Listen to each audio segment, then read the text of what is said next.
Sean bienvenidos a este espacio de conocimiento sobre la fisiología en la nutrición. En esta oportunidad vamos a ver el sistema respiratorio. Les habla la licenciada Fiorella Ocando, R2 del posgrado de nutrición clínica, bajo la tutoría de la profesora especialista licenciada Iraima de Jesús. Entendiendo que el aparato respiratorio es un sistema vital fundamental para la supervivencia de los organismos aeróbicos, incluyendo al ser humano. Su función principal radica en el intercambio gaseoso entre el organismo y el ambiente, permitiendo así la captación de oxígeno necesario para los diversos procesos metabólicos y la eliminación del dióxido de carbono, el cual es un producto de desecho de estos procesos. Podemos definir al aparato respiratorio como un conjunto de órganos y tejidos especializados, cuya función principal es facilitar el intercambio de gases entre el aire atmosférico y la sangre, y que este sistema se extiende desde las fosas nasales y la boca hasta los alvéolos pulmonares, que es aquí donde ocurre el intercambio. Aquí radica también su importancia, la cual es proporcionar oxígeno para la producción de energía del cuerpo y también mantener un estado ácido-base adecuado, eliminando el dióxido de carbono. La respiración abarca dos procesos fundamentales que están interconectados. Uno es la respiración externa o pulmonar, que es el intercambio de gases que ocurre entre los alvéolos de los pulmones y la sangre en los capilares pulmonares. Aquí el oxígeno del aire inspirado difunde hacia la sangre y el dióxido de carbono de la sangre difunde hacia los alvéolos para ser exhalado. Y la respiración interna o tisular es el intercambio de gases que ocurre entre la sangre en los capilares sistémicos y las células de los tejidos del cuerpo. Aquí el dióxido de carbono producido por las células se difunde hacia la sangre y el oxígeno se difunde desde la sangre hacia las células. Todo el proceso anteriormente explicado es necesario para abrir puerta al metabolismo celular, que es la necesidad del consumo de oxígeno que requerimos. El metabolismo celular no es más que otra cosa que un conjunto de reacciones químicas que ocurren dentro de las células para de esta manera producir energía y mantener sus funciones vitales. Para que este proceso sea eficiente, la célula necesita oxígeno, que es esencial en la respiración celular, específicamente en la etapa de la fosforilación oxidativa dentro de las mitocondrias. El sistema respiratorio juega un papel crucial en el suministro de oxígeno, ya que se encarga de la captación de este gas del ambiente, su transporte a través del torrente sanguíneo y su entrega a las células. En los pulmones, el oxígeno entra en los alvéolos y pasa a la sangre mediante difusión, uniéndose a la hemoglobina de los glóbulos rojos. Luego es distribuido a los tejidos donde las células lo utilizan en la producción de ATP, que es la molécula en la cual se almacena la energía. Si no contamos con oxígeno, la célula puede recurrir a mecanismos alternativos, como lo es la fermentación, pero estos procesos son menos eficientes y producen menos energía. Es por ello que el adecuado funcionamiento del sistema respiratorio es vital para garantizar un metabolismo celular eficiente. Una parte crucial de este proceso es la respiración celular aeróbica, donde la glucosa y otras moléculas orgánicas se descomponen en presencia de oxígeno para producir energía en forma de adenosintrifosfato, conocido como ATP. La ecuación general de la respiración celular aeróbica es: podemos observar en la ecuación una molécula de glucosa que actúa como la principal fuente de combustible para la mayoría de las células, más una molécula de oxígeno, que es el gas que inhalamos. La flecha nos indica la dirección de la reacción química, mostrando que los reactivos, que son los que se encuentran a la izquierda, se transforman en productos, que es lo que tenemos a la derecha. Como producto tenemos el dióxido de carbono, que es un gas de desecho que se produce durante la descomposición de la glucosa, y este es el que exhalamos. Y tenemos una molécula de agua, que es otro producto de desecho de la respiración celular, más una molécula de ATP, que es el objetivo principal de la respiración celular. El ATP, adenosintrifosfato, es la principal moneda de energía de la célula, utilizada para impulsar casi todos los procesos celulares que requieren energía, como lo es la contracción muscular, la síntesis de proteína, el transporte activo, entre otros. Como se observa en la ecuación, el oxígeno es un reactivo indispensable en este proceso, actuando como el aceptador final de electrones en la cadena de transporte de electrones. La etapa final de la respiración celular, que es la que genera la mayor cantidad de ATP. El dióxido de carbono es un producto de desecho de esta reacción y debe ser eliminado del organismo a través de este sistema respiratorio. En cuanto a la anatomía básica del sistema respiratorio, este cuenta con vías nasales, faringe, epiglotis, laringe, tráquea, bronquios, alveolo, bronquiolo, músculos intercostales, pulmones y diafragma. También contamos con otras estructuras como lo son la caja torácica, que le brinda protección a este sistema respiratorio y permite la mecánica respiratoria, dando lugar a una contracción muscular cuando inspiramos y elasticidad cuando expiramos. Básicamente, el sistema respiratorio podemos dividirlo en dos, en las vías aéreas y los pulmones. Las vías aéreas son los conductos por donde el aire entra y sale de los pulmones y se divide en vías aéreas superiores y vías aéreas inferiores. En las vías aéreas superiores tenemos la nariz y la cavidad nasal. Aquí el aire se filtra gracias a los vellos nasales, se calienta por los vasos sanguíneos y se humedece por la mucosa.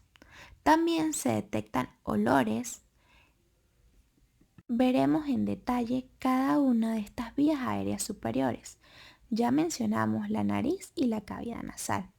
Vamos por la faringe, que es un conjunto común para el aire y los alimentos. Y esta se divide en tres partes. Nasofaringe, que es la que se ubica detrás de la nariz, orofaringe, detrás de la boca, laringofaringe, por encima de la laringe y el esófago, y la laringe, que es conocida como la caja de voz. Ella contiene las cuerdas vocales, que son las responsables de la producción de la voz. También tiene una estructura importante llamada epiglotis, que es una especie de tapa que evita que los alimentos entren en la tráquea durante la deglución. Las vías aéreas inferiores contienen la tráquea, que es conocida como el tubo de viento. Es un tubo cartilaginoso que desciende hacia el pecho. Sus anillos de cartílago mantienen las vías aéreas abiertas. Luego prosiguen los bronquios. La tráquea se divide en dos bronquios principales, conocidos como el derecho e izquierdo, uno para cada pulmón. Dentro de estos pulmones, estos bronquios se ramifican en bronquios más pequeños. Y estos bronquios más pequeños se subdividen en bronquiolos, que son aún más finos y ya no tienen cartílago en sus paredes. También tenemos los bronquios terminales, que son los bronquiolos más pequeños que aún conducen aire. Los pulmones son los órganos principales del sistema respiratorio y es donde ocurre el intercambio de gases. Tenemos fisiológicamente dos pulmones el derecho más grande y con 3 lóbulos, y el izquierdo más pequeño para dejar espacio al corazón y con 2 lóbulos. Dentro de los pulmones, los bronquiolos terminales se ramifican en bronquiolos respiratorios, ya que tienen pequeños sacos de aire unidos a sus paredes. Y por último tenemos a los alvéolos, que son pequeños sacos de aire con paredes muy delgadas y rodeadas por una extensa red de capilares sanguíneos. Aquí es donde verdaderamente ocurre el intercambio de gases. El oxígeno del aire pasa a la sangre y el dióxido de carbono de la sangre pasa al aire para ser exhalado. Vamos a conocer en detalle cada una de las partes de la anatomía del aparato respiratorio. Comenzamos por la nariz, que es la puerta de entrada principal del sistema respiratorio. Es una estructura compleja diseñada para realizar varias funciones importantes antes de que el aire llegue a las vías aéreas inferiores. Podemos dividir la anatomía de la nariz en 2 partes principales, la nariz externa y la cavidad nasal. La nariz externa es la parte visible de la nariz, formada por hueso y cartílago. Está cubierta por piel y tejido subcutáneo, y sus principales componentes son el puente nasal, conocido como el dorso, que es la parte superior ósea de la nariz, formada principalmente por los huesos nasales. La punta de la nariz, conocida como el apés, es la parte más anterior, formada por cartílago flexible. Las alas nasales, conocidas como las narinas, son los bordes laterales cartilaginosos que forman las cubiertas nasales u orificios nasales. El tabique nasal externo es la parte inferior que separa las 2 narinas formadas por piel y cartílago. Ahora bien, la cavidad nasal es el espacio interno de la nariz que se extiende desde las narinas hasta la nasofaringe. Está dividida en 2 fosas nasales por el tabique nasal óseo y cartilaginoso. Cada fosa nasal tiene varias estructuras importantes. Entre ellas está el tabique nasal interno, que es una pared vertical que divide la cavidad nasal en 2 fosas. Su porción anterior es cartilaginosa, que es cartílago septal, y su porción posterior es ósea, formada por el vómer y la lámina perpendicular del hueso etmoide. El tabique nasal a menudo no es perfectamente recto, lo que puede causar una ligera asitrometría en las fosas nasales. Los cornetes nasales o conchas nasales son 3 pares de proyecciones óseas curvas que se extienden lateralmente desde las paredes de cada fosa nasal hacia el interior. Se denominan cornete superior, cornete medio y cornete inferior. Estos cornetes aumentan significativamente la superficie de la mucosa nasal y crean pasajes estrechos llamados miatos nasales. El miato superior está ubicado entre el cornete superior y el techo de la cavidad nasal. Aquí desembocan los senos etmoidales posteriores. El miato medio está ubicado entre el cornete medio y el cornete superior. Aquí desembocan los senos frontales, los senos maxilares y las endillas etmoidales anteriores y medias. El miato inferior está ubicado entre el cornete inferior y el suelo de la cavidad nasal. Aquí desemboca el conducto nasolagrimal que drena las lágrimas del ojo. La mucosa nasal es el revestimiento de la cavidad nasal, una membrana húmeda y vascularizada que contiene varias células especializadas. Entre ellas, las células caliciformes, que secretan moco, atrapan partículas de polvo, polen y otros contaminantes. Las células ciliadas, que tienen cilios, que se mueven en coordinación para transportar el moco hacia la faringe, donde pueden ser deglutidos o expectorados. Las células sensoriales olfativas ubicadas en la región superior de la cavidad nasal, epitelio olfatorio, y son responsables de la detección de olores. La rica vascularización, que es la abundante red de vasos sanguíneos, calienta el aire inspirado. Y los senos paranasales, que son cavidades llenas de aire ubicadas en los huesos del cráneo que rodean la cavidad nasal, frontal, maxilar, etmoidal y esfenoidal.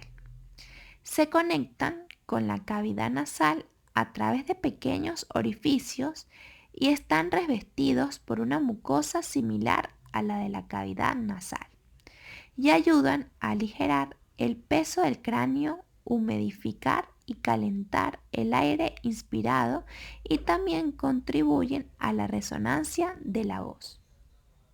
Podemos resumir de esta manera que las funciones que ejerce la nariz en el aparato respiratorio son: 1. La adecuación del aire, le genera humedad y calentamiento. 2. Actúa como filtro de partículas de gran tamaño, especialmente la narina. Y 3. De olfacción. También actúa como una defensa frente a infecciones, gracias al tejido linfoide de las amígdalas palatina y lingual. También ocasiona un aislamiento de las vías aéreas para que haya una coordinación entre la respiración y la deglución. Continuamos con la laringe, que está formada por un esqueleto de 9 cartílagos, unidos por ligamentos y músculos. Estos cartílagos son cartílagos pares, entre los cuales ingresan los cartílagos aritenoides, que son 2 pequeños cartílagos con forma de pirámide, ubicados en la parte posterior de la laringe. Son fundamentales para el movimiento de las cuerdas vocales y tienen 2 proyecciones importantes: el apófisis vocal, donde se insertan las cuerdas vocales, y el apófisis muscular, donde se insertan los músculos que mueven los cartílagos aritenoides y por lo tanto las cuerdas vocales. Los cartílagos corniculados son 2 pequeños cartílagos con forma de cuerno que se articulan con los vértices de los cartílagos aritenoides. Los cartílagos cuneiformes también son 2 pequeños cartílagos con forma de cuña, incrustados en los pliegues ariepiglóticos, que son pliegues mucosos que se extienden desde los aristonoides hasta la epiglotis. Ahora bien, los cartílagos impares, que incluye el cartílago tiroides, que es el más grande de los cartílagos laringios. Tiene una forma de V abierta hacia atrás. La prominencia laringia, o nuez de Adán, como se le conoce, es la unión anterior de 2 de sus láminas. El cartílago cricoides, que tiene forma de anillo y se encuentra en la parte inferior al cartílago tiroides. Es el único cartílago laringio que forma un anillo complejo alrededor de la vía aérea y que éste sirve como punto de unión para varios músculos y ligamentos. La epiglotis, que es un cartílago elástico con forma de hoja que está ubicado en la parte superior al cartílago tiroides y es la entrada de la laringe. Su función principal es prevenir que los alimentos y líquidos entren en la tráquea durante la deglución y se pliega sobre la abertura de la laringe, que es la glotis, cuando ingerimos algún alimento. Existen estructuras y espacios importantes dentro de la laringe que son importantes mencionar, como las cuerdas vocales, que son pliegues vocales. Estas son dos pares de pliegues mucosos que se extienden en la parte arteroposterior dentro de la laringe. Las cuerdas vocales se dividen en cuerdas vocales verdaderas y falsas. Las verdaderas son los pliegues inferiores más gruesos y musculares que son los responsables de la producción del sonido al vibrar cuando el aire pasa entre ellas. El espacio entre las cuerdas vocales verdaderamente se llama glotis. Luego tenemos las cuerdas vocales falsas, que son pliegues vestibulares, y los pliegues superiores están más delgados y menos musculares. Ellos no participan directamente en la producción de la voz, pero ayudan a proteger las cuerdas vocales verdaderas y participan en el reflejo de la tos. El vestíbulo laringio, que es la región de la laringe superior a las cuerdas vocales falsas, el ventículo laringio, que es el espacio entre las cuerdas vocales verdaderas y falsas, y la cavidad infraglótica, que es la región de la laringe inferior a las cuerdas vocales verdaderas, que se continúa con la tráquea. Los músculos de la laringe se pueden dividir en músculos intrínsecos y músculos extrínsecos. Los músculos intrínsecos que se originan e insertan dentro de la laringe. Ellos controlan la forma y la tensión de las cuerdas vocales, así como la apertura y el cierre de la glotis, lo que es esencial para la sonación y la respiración. Algunos ejemplos incluyen los músculos cricoarytenoides posteriores, que abren las cuerdas vocales. Los cristoarotenoides laterales cierran las cuerdas vocales y los tiroarotenoides tensan y acortan las cuerdas vocales, y los músculos vocales, que es la parte de los aritenoides que afinan el tono de voz. Entre los músculos extrínsecos que conectan la laringe con las estructuras adyacentes y la mueven durante la deglución. Ellos ayudan a elevar y descender la laringe durante la deglución y el habla. Incluyen los músculos supranoides, que están por encima del hueso hiaoides, e infraoides, que está por debajo del hueso hiaoides. Podemos resumir las funciones de la faringe en el aparato respiratorio como 1. Aislamiento de las vías aéreas y la digestiva para que haya una coordinación eficiente entre la respiración y la deglución. 2. Fonación, que interviene en las cuerdas vocales, y defensivos, que incluye la tos. La tráquea y los bronquiolos, que son las vías aéreas inferiores que continúan desde la laringe hacia los pulmones. La tráquea, como ya mencionábamos, es el tubo de viento. Vamos a imaginar un tubo flexible pero resistente que conecta la laringe con los bronquios principales. Esa es la tráquea. Su ubicación y su extensión se extiende desde el borde inferior de la laringe a nivel de la vértebra cervical C6 hasta el tórax, donde se divide en los bronquios principales, aproximadamente a nivel de la vértebra torácica T5. Mide aproximadamente entre 10 y 12 centímetros de longitud y unos 2 o 2.5 centímetros de diámetro. Su estructura es la pared de la tráquea, está compuesta por varias capas, como son la mucosa, que es la capa más interna, revestida por un epitelio pseudoestratificado, cilíndrico ciliado, con células caliciformes. Las células ciliadas que mueven el moco, que atrapan partículas inhaladas hacia la faringe para ser deglutido o expectorado. La submucosa, que es la capa de tejido cognitivo que contiene glándulas mucosas que también contribuyen a la producción de moco. Y la capa fibrocartilaginosa, que esta es la capa más distintiva de la tráquea. Contiene de 10 a 20 anillos cartilaginosos incompletos en forma de C. Estos anillos están hechos de cartílago iliano y proporcionan un soporte estructural, manteniendo la tráquea abierta para el paso del aire.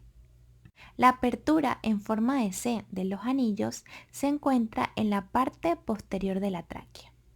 El músculo traqueal está en la parte posterior de la tráquea.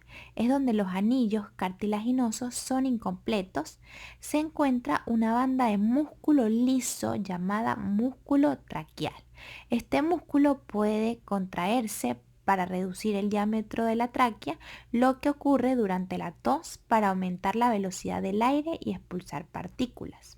La adventicia, que es la capa más externa, compuesta por tejido cognitivo que une la tráquea a las estructuras adyacentes. La función de la tráquea radica en que es la principal vía aérea para el paso del aire hacia los pulmones. Su estructura cartilaginosa evita que colapse durante la respiración. La mucosa ciliada y el moco actúan como un mecanismo de defensa, atrapando y eliminando partículas inhaladas. En cuanto a los bronquios, en su extremo inferior la tráquea se divide en dos conductos principales, llamados bronquios principales o primarios. El bronquio principal derecho y el bronquio principal izquierdo. Cada bronquio principal se dirige hacia su respectivo pulmón. El bronquio principal derecho es más corto, más ancho y más vertical que el izquierdo. Debido a esta anatomía, es más probable que los objetos extraños aspirados accidentalmente se alojen en el bronquio principal derecho. El bronquio principal izquierdo es más largo, más estrecho y más horizontal que el derecho.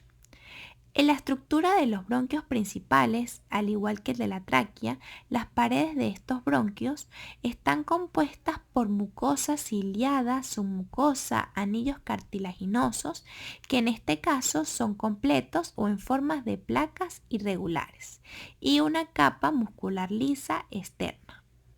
La ramificación bronquial. Una vez que ingresan a los pulmones, los bronquios principales se ramifican en bronquios más pequeños, bronquios secundarios o lobulares. El bronquio principal derecho se divide en 3 bronquios secundarios, uno para cada lóbulo del pulmón derecho, que es superior, medio e inferior.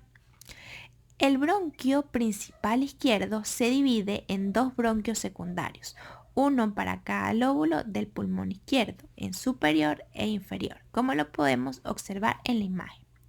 Los bronquios terciarios o segmentarios son los bronquios secundarios que se subdividen en bronquios terciarios, que suministran aire a los segmentos broncopulmonares de cada lóbulo pulmonar. Hay aproximadamente 10 bronquios terciarios en el pulmón derecho y 9 o 8 en el izquierdo. Los bronquios terciarios se ramifican en bronquiolos, que son vías aéreas más pequeñas con un diámetro de aproximadamente 1 milímetro o menos. Los bronquiolos se distinguen de los bronquios por la ausencia de cartílago en sus paredes, y en su lugar sus paredes están compuestas principalmente por músculo liso, lo que le va a permitir la broncoconstricción y la broncodilatación. Los bronquiolos terminales son los bronquiolos más pequeños que aún conducen aire y forman parte de la porción de conducción del sistema respiratorio. Los bronquiolos respiratorios son los bronquiolos terminales que se ramifican en bronquiolos respiratorios que tienen algunos alvéolos adheridos a sus paredes, marcando el comienzo de la porción respiratoria donde ocurre el intercambio de gases. Los bronquios continúan la función de la tráquea al conducir el aire hacia los pulmones. La ramificación progresiva asegura que el aire se distribuya a todas las regiones de los pulmones, donde se realizará el intercambio de gases en los alvéolos. La presencia de músculo liso en los bronquiolos permite regular el flujo de aire hacia diferentes partes de los pulmones, como lo podemos observar en la siguiente imagen, donde vemos la conducción del aire hasta porciones distales para que ocurra el intercambio gaseoso. Pero existe también un espacio muerto anatómico donde no ocurre intercambio, que se ve señalado en la imagen. Y también tenemos una función de limpieza por producción y transporte de secreciones bronquiales, gracias al epitelio ciliado bronquial y traqueal. Tenemos células caliciformes, que son las productoras de moco, y las células ciliadas, que son las encargadas del transporte de secreciones hacia la glotis para poder ser deglutidas o expectoradas. La última parte de la anatomía del aparato respiratorio constituye a la unidad alvéolo capilar, la cual está compuesta por capilar pulmonar, alvéolos, los cuales guardan una estrecha relación, neumocitosis tipo 1, que es el revestimiento alveolar, neumocitosis tipo 2, que es la producción del surfatante, y su función principal es que acá ocurre el intercambio gaseoso. Los alvéolos son las unidades funcionales más pequeñas del sistema respiratorio y es allí donde ocurre el crucial intercambio de gases entre el aire y la sangre. Vamos a imaginarlos como pequeños sacos de aire que son diminutas bolsas o racimos de uvas que están ubicados al final de los bronquiolos respiratorios. En cuanto a su forma y tamaño, son estructuras diminutas, saculares, con un diámetro aproximadamente de 0.2 a 0.5 micrómetros. Su forma es irregular y su disposición es en racimos como sacos alveolares. Aumentan enormemente la superficie disponible para el intercambio gaseoso dentro de los pulmones y se estima que hay alrededor de 300 a 500 millones de alvéolos en cada pulmón, proporcionando una superficie total de intercambio de aproximadamente 70 metros cuadrados. La pared alveolar, que es el septo alveolar, es una pared que separa los alvéolos adyacentes. Es extremadamente delgada, lo que facilita la difusión de gases y está compuesta principalmente por neumocitos tipo 1, que son las células alveolares tipo 1. Estas son células epiteliales planas y delgadas que revisten la mayor parte de la superficie alveolar, aproximadamente el 95%. Y su delgadez es esencial para permitir la rápida difusión de oxígeno y dióxido de carbono a través de la barrera aire-sangre. El neumocitosis tipo 2, que son las células alveolares tipo 2 o células granulares, son células cúbicas más grandes que se encuentran dispersas entre los neumocitosis tipo 1 y tienen varias funciones importantes en las cuales se destaca la producción del surfatante pulmonar. Secretan esta sustancia lipoproteica llamada sulfatante, que reduce la tensión superficial dentro de los alvéolos, eliminando su colapso al final de la expiración y facilitando su expansión durante la inspiración. También ejercen funciones de reparación del epitelio alveolar, que pueden proliferar y diferenciarse en neumocitos tipo 1 y tipo 2, en caso de daño alveolar. También contiene una membrana basal, que es una fina capa de matriz extracelular que se encuentra debajo del epitelio alveolar y contribuye a la estructura de la barrera alveolo-capilar. Igual las componen fibras elásticas y de colágeno, que es un tejido cognitivo que rodea a los alvéolos y que proporciona soporte estructural y elasticidad, permitiendo que los alvéolos se expandan y se contraigan durante la respiración. Los capilares pulmonares también es una densa red de capilares sanguíneos que rodea íntimamente cada alvéolo. Y esta pared de estos capilares también es muy delgada, lo que permite una difusión efectiva entre los gases del aire alveolar y la sangre. Los poros alveolares son pequeños orificios que conectan a estos alvéolos subyacentes, permitiendo así la circulación de aire entre los alvéolos, lo que puede ayudar a igualar la presión del aire y prevenir el colapso de los alvéolos si las vías aéreas más pequeñas están obstruidas.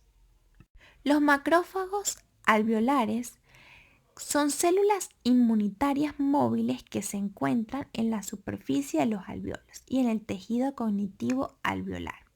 Su función es fagocitar, ingerir y destruir partículas extrañas, microorganismos y desechos que logran llegar a los alvéolos, manteniéndolos así en un ambiente limpio para el intercambio de gases. La barrera alveolo-capilar, que es la membrana respiratoria, es la interfaz donde ocurre este intercambio gaseoso. Es una estructura extremadamente delgada formada por el surfactante que recubre la superficie de alveolo, el epitelio alveolar, que es el neumocito tipo 1, la membrana basal del epitelio alveolar, la membrana basal del endotelio capilar, que a menudo se fusiona con la membrana basal alveolar, y el epitelio capilar, que es la pared del capilar sanguíneo, y la delgadez de esta barrera, que es aproximadamente de 0,5 micrómetros, facilita la rápida difusión del oxígeno desde el alvéolo hacia la sangre y del dióxido de carbono desde la sangre hacia el alvéolo. Para poder comprender este intercambio gaseoso que ocurre en los alvéolos, tenemos que tener en claro la circulación pulmonar o la circulación menor, que es la que transporta la sangre no oxigenada desde el ventrículo derecho hacia la arteria pulmonar y la distribuyen en los vasos capilares de los alvéolos pulmonares, donde se oxigena y emprende el camino de vuelta a través de las venas pulmonares hasta alcanzar la aurícula izquierda del corazón, completando el círculo. La función de esta circulación pulmonar es asegurar la oxigenación sanguínea por la hematosis pulmonar. La circulación pulmonar más la circulación sistemática conforman el sistema circulatorio. La arteria pulmonar transporta sangre desoxigenada desde el corazón hacia los pulmones. Aquí se ramifican en arteriolas pulmonares que acompañan a las vías aéreas hasta los capilares que rodean los alvéolos. Los capilares pulmonares son lechos capilares densos que rodean las paredes delgadas de los alvéolos. Y es aquí donde ocurre el intercambio gaseoso. El dióxido de carbono se difunde desde la sangre hacia los alvéolos y el oxígeno se difunde desde los alvéolos hacia la sangre. Las vénulas pulmonares recogen esta sangre oxigenada de los capilares y se unen para formar las venas pulmonares, que van a transportar la sangre rica en oxígeno de vuelta al atrio izquierdo del corazón. Y es de esta manera como se completa el circuito. Podemos observar en la imagen la circulación pulmonar y la circulación sistemática. En rojo va a estar la sangre oxigenada y sus diferentes puertos de transporte. En azul la sangre desoxigenada y también sus diferentes componentes de transporte. Y donde ocurre el intercambio gaseoso lo podemos observar en morado.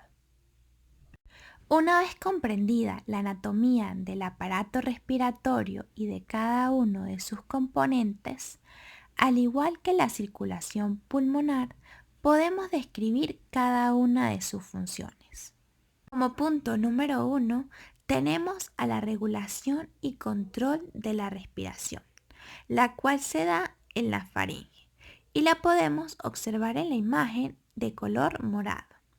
Como punto número 2, la mecánica de la respiración, la inspiración activa y la expiración pasiva, y la podemos observar en la imagen desde la epiglotis hasta la tráquea en color amarillo. Luego, en los alvéolos y bronquiolos ocurre el intercambio gaseoso, que es el punto número 3, y lo podemos observar en color fucsia, para luego proseguir al transporte de gases en sangre, como punto número 4. Cabe destacar que existen otras funciones, como la regulación del pH sanguíneo. El sistema respiratorio juega un papel importante en el mantenimiento del equilibrio ácido-base, pH de la sangre. Esto se logra mediante la regulación de la concentración de dióxido de carbono en sangre. Cuando la concentración de dióxido de carbono en la sangre aumenta, se vuelve más ácida. El pH disminuye. Entonces los pulmones pueden aumentar la frecuencia y la profundidad de la respiración para eliminar más dióxido de carbono, lo que va a ayudar a elevar este pH hacia los valores normales. Por el contrario, si la concentración de dióxido de carbono disminuye, la sangre se vuelve más alcalina, el pH aumenta y la respiración puede volverse más lenta y superficial para retener más dióxido de carbono y así poder disminuir el pH. La zonación entra en una de sus funciones, que es la producción de la voz. El aire que pasa a través de la laringe y las cuerdas vocales hace que éstas vibren, produciendo así sonidos que luego se modulan con la boca, la lengua y los labios para formar el habla. Olfacción, que es el sentido del olfato. Estas células receptoras olfativas ubican en la mucosa nasal y detectan las moléculas de olor presentes en el aire inspirado. Esta información se transmite al cerebro para la recepción de los olores y también ejercen funciones de protección. El sistema respiratorio tiene mecanismos para protegerse de partículas dañinas y patógenas presentes en el aire, al igual que ejercen funciones en el metabolismo de sustancias bioactivas, ya que los pulmones pueden metabolizar o excretar ciertas sustancias bioactivas presentes en la sangre. Y de esta manera concluimos con este espacio de conocimiento sobre el sistema respiratorio. Los esperamos en una próxima oportunidad.